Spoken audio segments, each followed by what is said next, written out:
You're starting your own little revolution, I believe, over in central Portugal. There, you're a bit beefy about some of the things that are going on, some of the experiences you've been having.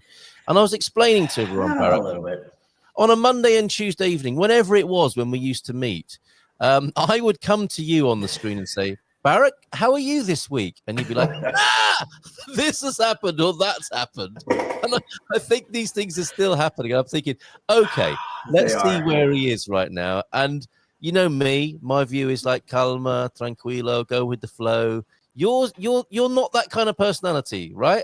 Is it fair to say that? I can't. No. I used to be a little more aggressive living in the U.S., if you can imagine. And now moving here, I've calmed down, but it's really. I know, hard to believe, isn't it? It's kind of a shock. Is. I'm sorry. Yes, it is. I know. Yeah. I know. So we will have a lovely palate cleanser with one of your travel ideas. You treated us to a range last time, and that, of course, you've launched BMZ over here as a way of helping people take advantage of this great position we have on the globe to experience other travel experiences. We'll finish with that. But what's Barak's beef this month then? What's been on your mind? What's getting your panties in a bunch? Well, so lately, the most latest. So as you know, I've got a little quinta here in central Portugal, and apparently if you own X number of meters, you are able to get money back from Portugal, kind of like an agricultural stipend, if you will. Yeah, subsidy. Okay. Yeah. So I thought, oh, that'll be great. I'll take advantage of that. Why not? So I've got about 12,000 meters, and you need 10. And I've got olive trees and fruit trees and nut trees, and I'm a nut as it is, but I've got all that stuff on my property. Definitely at home. So yeah, of course. and so I went into IFAP and I said, I want to take advantage of the stipend. And they said, okay, great. You need minimum of 10,000. I said, great. I've got 12. And they looked me up and they said, oh, you're a little short. I said, how dare you? My height. Yeah, we're not talking about my height. We're talking about my property. And the guy said, well, no, come around and look at the property. And I said, okay, but you're missing this whole section here and this section down here. Oh, that's yours? Well, according to the plot of survey and the property that I bought and where the fence line is, yes, that's mine. And he said, oh, well, come back in September. And this was in June. I said, why am I coming back in September? Oh, we'll have to do the satellites. Huh? Satellites? Okay. This is Portugal, whatever. So I went to the barn, talked to the girls there, and they said, no. Let's go talk to the gentleman in Saya. Okay. Went to talk to the gentleman in Saya, took my paperwork, and the gentleman there said, I don't know what he's talking about. Show me. So I showed him. He said, okay. So he took his little clicker and he moved it and he enlarged it. He said, ooh, is that it? I said, yes. He said, okay. Fill out this paperwork and everything will be great. Fine. Filled it all out, gave it back to him. He said, okay, that's it. I thought, great, done deal. Easy, right? No. We're in Portugal. No. Went home. About a month or so later, it goes by. Now we're in mid-August, and I'm thinking, should I have gotten a check, a letter, something? So I went back to the girls at the barn, and they said, did you get anything? I said, no. They said, well, did you get this or fill that paperwork out? What other paperwork did I need to fill out? So they told me, and I said, no. They said, well, you might want to go and see IFAP again or check your mailbox. Okay, check my mailbox. And sure enough, there's a letter in there that says, oh, we need this. And if you don't have your social security number, then we can't do that either. okay, social security numbers. If I'm a citizen, I'm not a citizen yet. I'm a resident. Okay, this is getting way complicated. Went back to IFAP and I said, what's going on? And he said, oh, did we talked about this and you only had 8,000. I said, or 10,000. I said, no, I've got 12. Well, here's an app, put it on your phone, go take pictures and then send the pictures to me. Oh, nice. Okay. Put the app on my phone, ran back to my place, took pictures. I couldn't upload the pictures onto the app. Oh dear. Right. But all the time this is happening, Barak, you're saying to yourself, calma, tranquilo. This is part of my adjustment to Portuguese life. Right. I will stay calm. I will stay calm. Well, at the end of it, I'm sitting there thinking, is all of this really worth it for maybe 150 euros a year? Oh, really? Is that what we're talking about?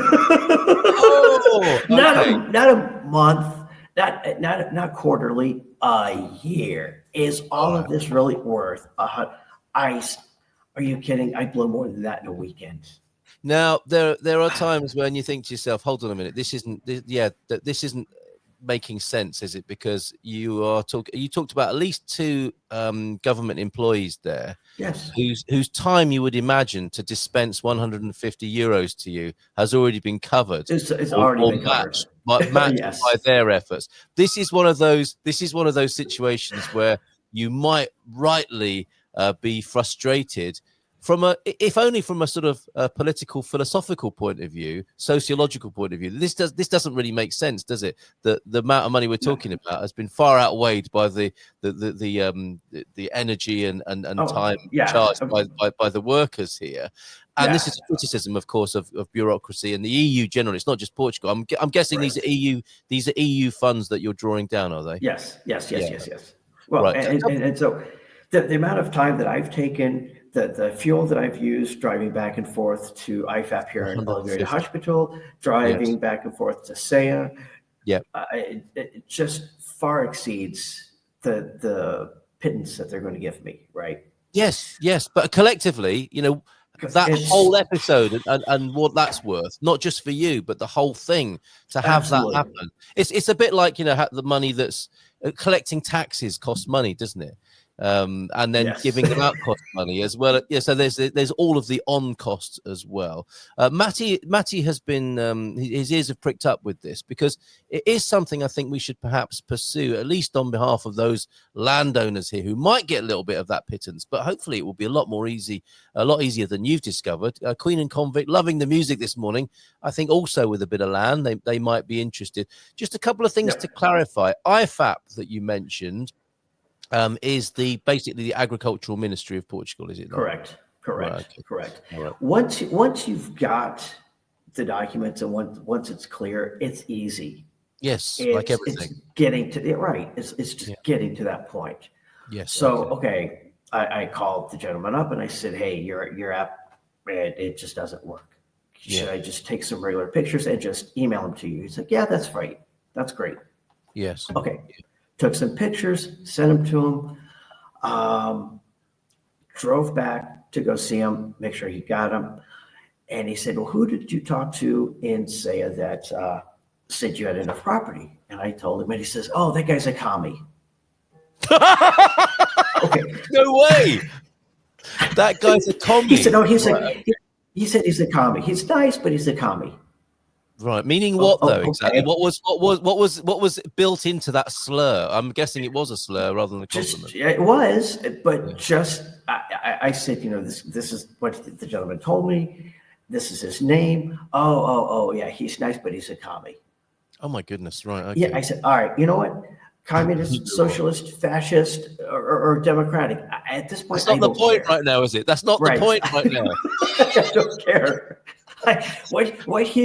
What his political stance is, I don't care. The fact is that he's helped me more than you have. Yes. So let's get this together and get it done. Yes. So he's like, oh yeah, okay. So you've got this, you've got that. Okay. Things are getting exciting in the Stable House. Is that someone knocking on the? Have you got an Amazon delivery possibly? Not this early. No, not this early. What? Yeah. Okay. I think they're playing. They need to go outside. Pooch is happy Go now. Pooch run is happy. on the acres that we didn't say we had. So finally went back to the gentleman, showed him. He's like, "Oh, okay. Well, that looks fine. We'll load all these pictures, and we'll get you paid." Yeah. Well, okay. We're getting there. Okay. And so, is that all I need to do? That's it. Everything's fine. Yep. You'll be Great. fine. I get a letter that says, again, I need my Social Security. No. I get this. I'm like, now what? All right. So I go to the Social Security office. Oh, good man. Yeah, and I hand the lady the letter, and I said, I don't think I'm entitled to Social Security. I don't work here. I barely live here, but I do live here. I have no reason to take advantage of the Social Security benefits. So on this letter, it says, I need a declaration saying I'm exempt. And she says, He's a commie. hold a minute. Yeah, she's like, wait. Okay, she gets up, she walks away. You can't tell me this is the first time you've ever seen this letter. Honestly, this can't be the first time you've ever seen it. She goes, she gets a colleague. I hear him talking in the back. They come back. She sits down. She starts typing. He's telling her what to type. She's putting it in. I hand her my residency card. It's got my NIF on it, everything. She looks at me, gets up, goes to the printer, comes back. Here you go. Okay, I'm exempt from Social Security. So I guess when I do get my citizenship, that's one less thing I have to worry about ever again. I'm exempt. So got that out of the way. I've got a feeling, but this isn't the end of that. This isn't the end. No, Okay. I'm sure not. Yeah. Took the letter back to the IFAP. I said, here. She looked at it. She said, you need your Social Security number. I said, no, I get exempt. She said, why are you exempt? I said, because I'm an American living in Portugal. That's why. Yeah. I said, because I'm not entitled to your Social Security. If you want me to be entitled to your Social Security and you want to give me Social Security benefits, I'm happy to take them, but I'm not entitled to it. Yes. Oh, it does say a declaration of exemption, doesn't it? The letter came from you. It's your letter. It's IFAP's letter that says I need a declaration of exemption. It's your letter, and you're telling me you don't know what's in your own letter. Yes. Yes. Here's my declaration of exemption. Here's your own letter. And how is your countenance? How is your countenance at this point? Are you managing to stay calm and I'm not sure whether to laugh, cry, or smack somebody. Right. Okay. Don't do the last one. Don't do the last one. No. I wouldn't do that. But so she says, well, this is my first time to do this. I said, okay. I said, mine too. It's the first time I've done this. That's a sort of bonding. Right. Okay, that's good. I didn't know what else to do other than say, really? Are you that crazy? All right. My first time to do this. I said, mine too. So we'll get through this. She's like, bless you. So she's like, so what do I need to do? Again, my first time, the letter here, it says you need to I was hoping you'd know. Right. You're the one that's employed by IFAP, not me. I said, if you want to move over, I'll sit down, I'll enter it, and we'll be good. She's like, oh, I guess I just need to upload it. Yeah, I guess so. Let's try that. Let's try it. Let's do that. Yes. So she goes in. She says, do you remember your login and your password? No, you all gave that to me. So the gentleman that was here, that is not here today, but you're here, says he keeps a record of all that. So maybe you have it? Yeah. Well, let me see your NIF. Here's my NIF. Oh, I can get in that way. Perfect. Excellent. She gets in. She uploads the document. I said, okay, so you have everything. She said, yeah. Come here, look. I said, okay. She says, here's all your documents. This is you. Here's everything we have. It'll be great. Okay. Now, I'm supposed to get paid once a year. She said, if you don't get paid at the end of August, don't panic. Okay. She said, come back in September. If you don't get paid by the end of September, come back, and then we'll figure it out from there. Yes. Okay. Right. Is that where you're at now? Then that's the state of play, is it? That's where I am. Well done. A round of applause. Well done on that, and for pushing it that far and not giving up. There is interest in our community here. Mel would like to know. Matty also. He's been told something. I think he wasn't suitable because he only has grassland. So maybe there's a little bit of a. Yes, I had that whole issue as well. They said, "Oh, you don't have enough pasture land." I said, "I'm not applying for pasture land." I said, "I am applying for agricultural land. I'm applying for my olive trees." Oh, yes. Well, that's different. Yes, it is. I know. So how many olive trees do you have? I've got about 25 olive trees. And, okay, well, that'll work. Well, I can put you all together. If you all indicate that, we can connect you as the farmers of Good Morning Portugal, because there are obviously other issues that affect your lives here collectively. Well done, Matty, on having your NIF, NIS, and SNS. While we're here, and while that's been mentioned, look, it's all right for you, Roy, laughing at us foreigners here. I am so loving this. Yes, please connect us up, says I was too. All right.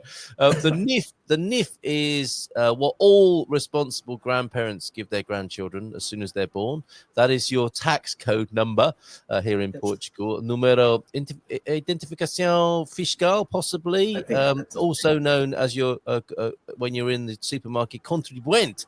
You'll be asked for to assign the spending against your tax code. NIS is the number that you're referring to there, Barak, right? That's the social security number. It normally has two S's. I guess Número Identificação Segurança Social, and the SNS is the UTENT, aka the UTENT number, which is your health number. So those are the three magic numbers here in Portugal. Some people, like me and Matty, have all three. You kind of do, but you're exempt from the social security. Correct. You are now anyway. I have 34 trees. You don't want to be paying Portuguese social security. Take it from a man whose eyes water every month. If possible, you don't want to be paying Portuguese social security, such that you can get a pension in the year 2048 or 3001 of 10 euros a year, or whatever that 150 a year that you're going to get for your olive trees. I have 34 trees, and they told me it is not enough. There were 40 these registrations. It's bizarre, isn't it? And it costs so much money to be pushing this backwards and forwards, and people's time and effort. There has to be a better way. Yes, social security is crazy expensive. It really is. Right, so a few things, Barak. Another clarification. The girls at the bar. Now, I need you to explain what you mean by the girls at the bar, because it sounds like you're in the barn. Thailand. Oh, the barn. Barn. That's my mind. No. Girls at the bar. Right. We're not suddenly in Bangkok. There are girls at the bar, but they weren't helping me with this. So this is livery, equestrian barn. They know a little bit about this. Yes. And then these are the horses. Yeah, these are the allies we need in Portuguese life, aren't we? The people who have either cracked it or suffer in a similar way. So either way, you get help, right? So if it works out, it's like, thanks for showing me, or they're a shoulder to cry on because they're facing the same frustrations. How has this, in terms of Barak's beef, how has this affected you as a man and your process here in Portugal? You are surrounded by smouldering trees at the moment as well. How is your mental health, if I may be so bold and presumptuous as to ask you that, given that these situations have upset you a little bit in your first year here? It's, I just take it with a grain of salt. Well done.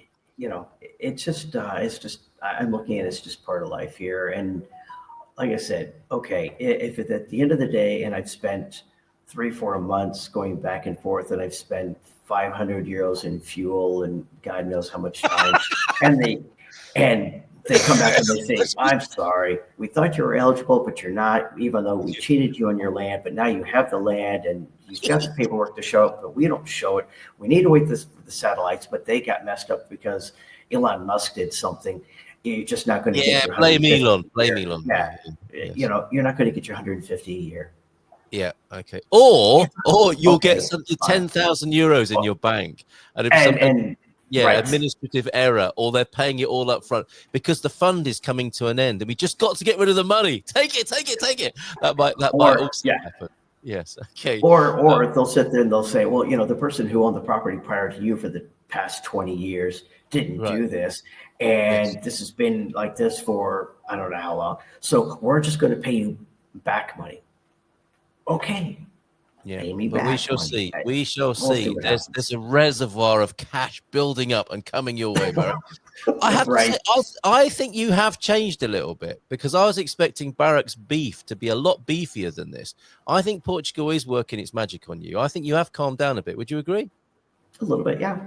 Nice. Okay, excellent. And Rui says you will live longer on account of being here. So it may be worth paying those social security contributions, 30 euros. And I pay 13% of my income. Not sure how they do all this across all things. No, it's a mystery. It's an arcane, esoteric matter, I think, social security and taxation here. And there are just people who pretend to know, and they're the ones you need to speak to.